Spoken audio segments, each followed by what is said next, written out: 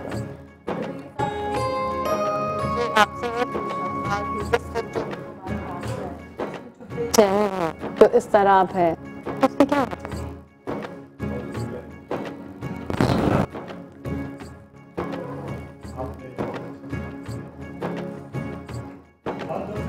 ہم اللہ تعالیٰ کی ذات کو بھول چکے ہیں. اللہ کی ذات کے بغیر ہماری زندگی بالکل نامکمل ہے, بالکل نامکمل. ہم شیطان کے حوالے ہیں. ہمیں اللہ کی یاد میں وقت گزارنے کے بجائے شیطانیت کا خیال رہتا ہے ہر وقت, اور ہم رجوع اللہ سے نہیں کرتے, رجوع اولیاء اللہ سے نہیں کرتے, حضور پاک صلی اللہ علیہ وسلم سے رجوع نہیں کرتے. ہم کن سے کرتے ہیں؟ شیطانوں سے رجوع کرتے ہیں. اس لیے ہمارے دلوں میں بے چینی ہے اور لائف ہماری پریشان کن ہے. جب ہم اپنا واسطہ اللہ سے اور اس کے رسول سے اور اولیاء اللہ سے رکھیں گے تو انشاءاللہ ہمارے قلب کو سکون ملے گا اور بے چینی ختم ہو جائے گی. اور اللہ تعالیٰ فرماتا ہے الا بذکر اللہ تطمئن القلوب, آگاہ ہو جاؤ. اطمینان قلب صرف اللہ کے ذکر سے ہے, کسی چیز میں نہیں ہے. آپ کے پاس اگر بہت ساری دولت ہے اور بہت ساری زمین ہے, بہت ساری اولاد ہے, اس سے آپ کو ہرگز سکون نہیں ملے گا. اگر سکون ملے گا تو اللہ کے ذکر سے.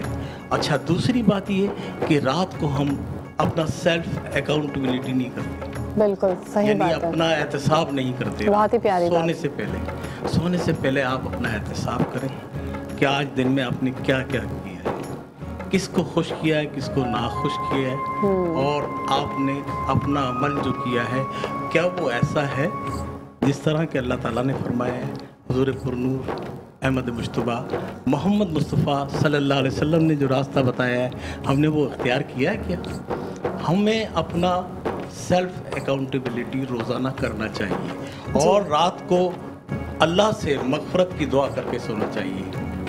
جی, اللہ سے اپنی مغفرت کی دعا کر کے, پتہ نہیں صبح آنکھ کھلے یا نہ کھلے, صحیح بات ہے, ٹھیک ہے نا, اور معافی مانگ کر اللہ سے سونا چاہیے, ٹھیک ہے نا. جی بالکل. جب آدمی اس طرح کر کے سوئے گا تو صبح اٹھے گا تو بڑا مطمئن اٹھے گا فجر کی نماز کے لیے. لیکن میں کہتا ہوں کہ فجر کی نماز نہیں, تہجد کے لیے بھی ارادہ کریں. 4 بجے اٹھے تو انشاءاللہ پورا دن اس کا فریش گزرے. پھر اس کے بعد 1 گھنٹہ عبادت کرے, قرآن شریف پڑھے, وظائف پڑھے, اور اس کے بعد نماز فجر کی پڑھے, پھر اپنے آفس کی تیاری کرے, پھر آفس جائے, شام کو آئے تو بڑا پرسکون ہوگا. جی بالکل, قدیری صاحب نے بہت ہی خوبصورت بات کی ہے کہ اپنا احتساب خود کریں, اور رات کو سونے سے پہلے ایک دفعہ سوچ لیں کہ تکلیف تو نہیں پہنچائے, کسی کو آپ سے دکھ تو نہیں ہوا, تو معاشرے میں جتنی بگاڑ ہے کافی حد تک جو ہے وہ جو مسئلے ہیں وہ کنٹرول میں آ جائیں گے. اس کے ساتھ ہی ہم ہبا کو تھوڑی سی زحمت دیں گے اور ان سے یہ گزارش کریں گے کہ ہمارے لیے ایک نعت رسول مقبول صلی اللہ علیہ وسلم پیش کریں.